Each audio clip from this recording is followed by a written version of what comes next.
What's good, YouTube?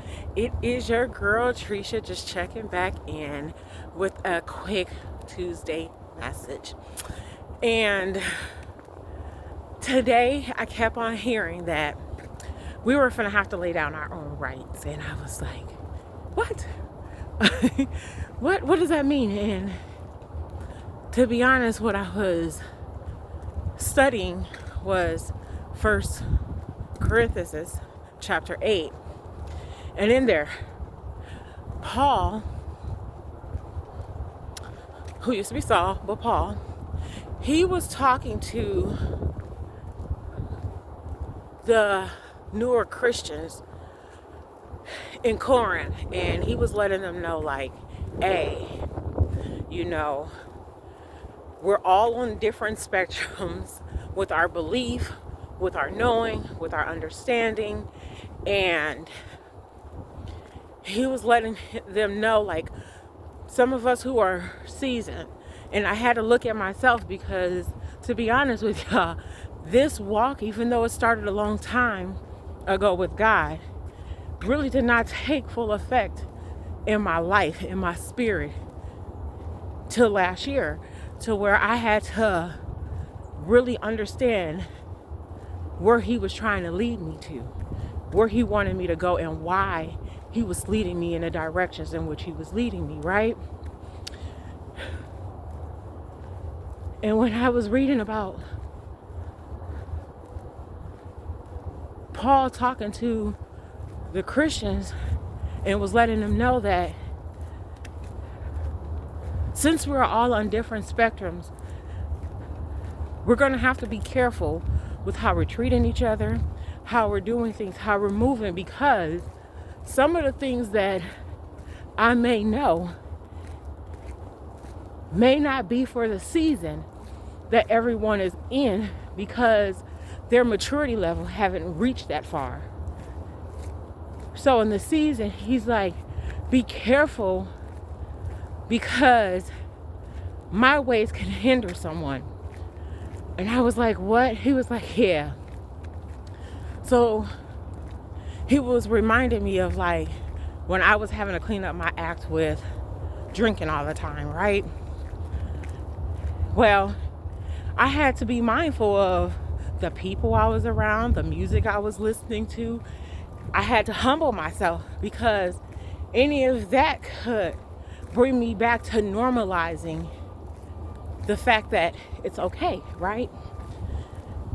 Or I had to be careful, even when it came to smoking, of, like, the people I was around, everything, because, y'all, I'm walking on the sheet of ice now.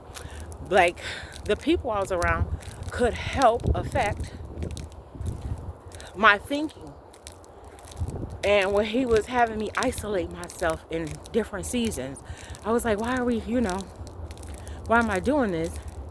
Y'all see that ice? I'm still walking across it. Baby stepping. I don't want to fall on this camera either, right? But all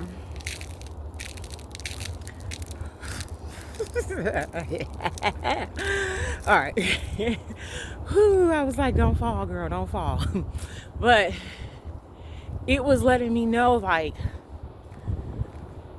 we have to be careful of what we're doing when we become overseers of other people's lives, and we step more into these leadership roles of what we're putting out, what we're doing, and what we're feeding the next person. Because although it might temporarily feed our spirit, it is condemning maybe to someone else's. And as I've been having to learn that, it was like, when a lot of them were coming out of the pagan laws, they understood, like, they were like, well, we're just not going to eat meat anymore, because that was a sign of them having sacrifices to all their idols. And I was like, dang. And he was like, yeah, because some of the things that we do in life that is so carnal, we idolize them, and other people think it's okay.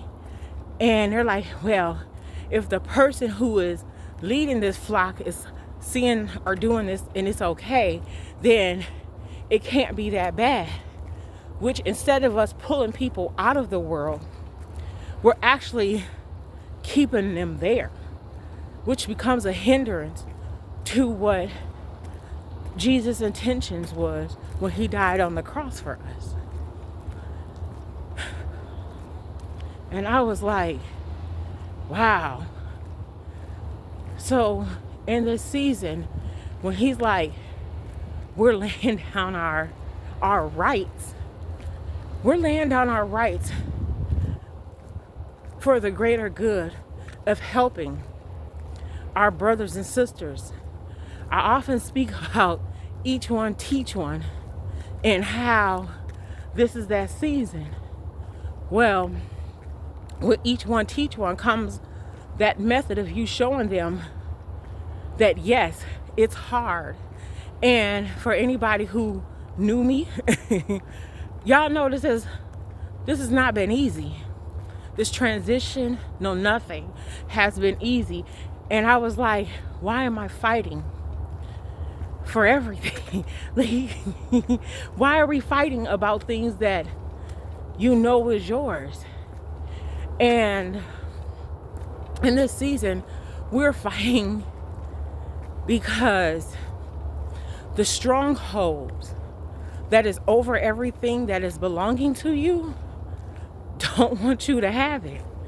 And I was thinking, I'm fighting with family, I'm fighting with people, I'm fighting with my job, I'm fighting with myself.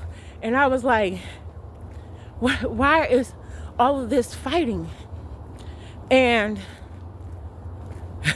it all made sense when he was letting me know, because the hardest thing that we can give up is our own right. And we don't want to let that go, because that's our privilege. And anybody who is in America, we stand on our rights. We're like, we got our freedom of speech. We have these laws, we have everything for us to fight for these things.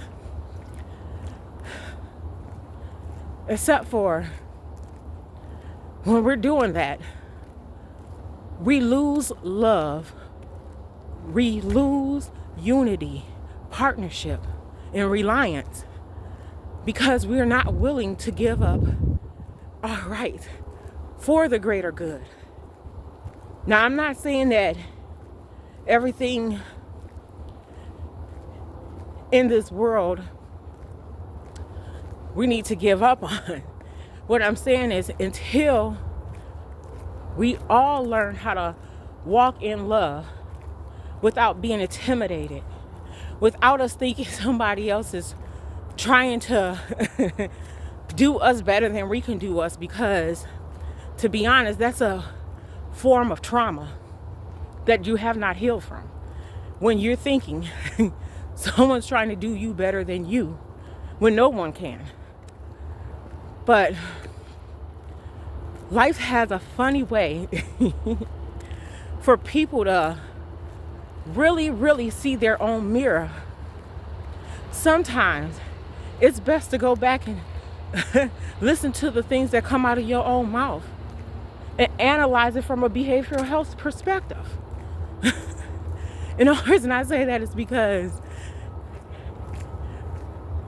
not only did I have to live trauma, but also as you become trauma informed and working with people who are traumatized, you learn so much of what you have to give up in order for them to understand you, to open up to you, and to move in your direction. Because just because you've been through something, don't make you trauma informed. Some of us, a lot of us, who really came from poverty, who came from nothing, really understand and know. Some of these people who be talking ain't never slept without a bed, ain't never known what it went without food. But they have a lot that they want to teach you. But they're not coming from an empty vessel. their vessel, a lot of them, their vessels was already filled. So, to make a long story short, when I'm saying in this season, we're laying down our rights. It's our right to not traumatize the next person with our teachings, because everybody on this spiritual journey is at a different spot in life. And if you are not careful, you will have more people turning away than they are coming, because they can hear the judgment, the criticism, and the oppression, versus how do we get out of this? Don't be a crutch, but are you a teacher? Are you showing me? Are you the light to show me my way out? Anyway, y'all, it's your girl Trisha, just here on this walk.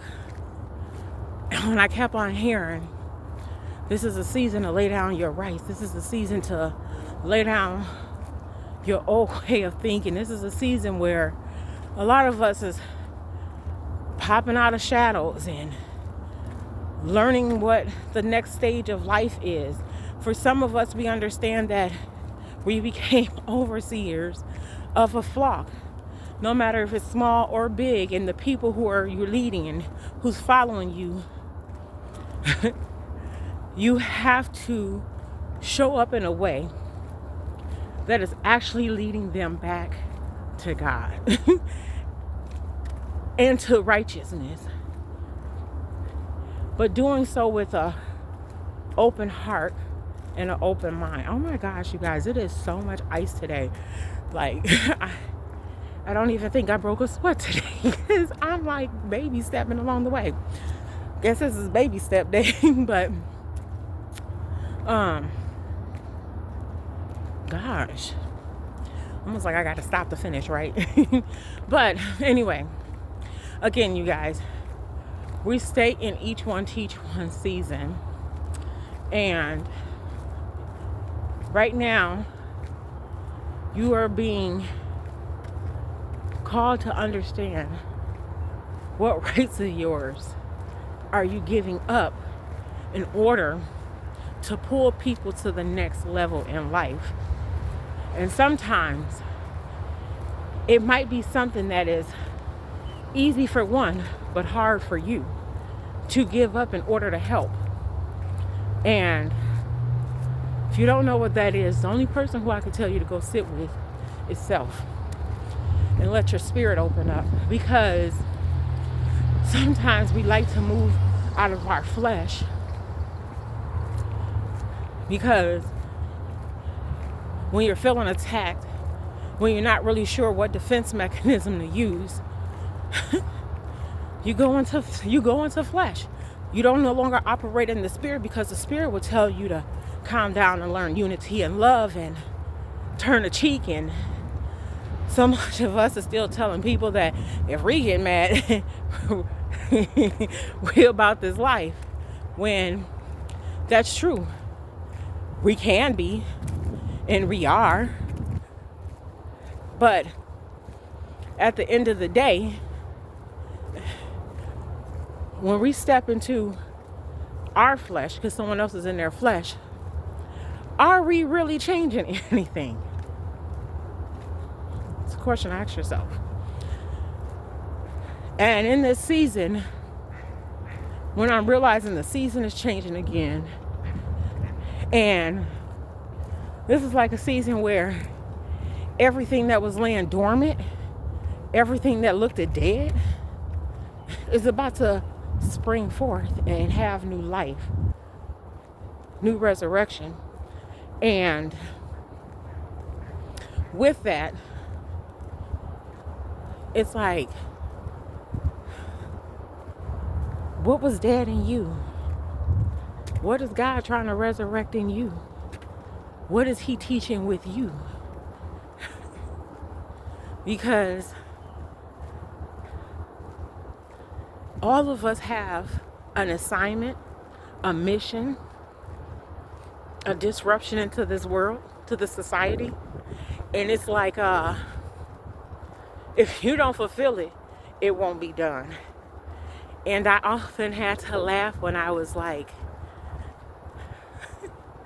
seeing that people be thinking that you're in competition with them.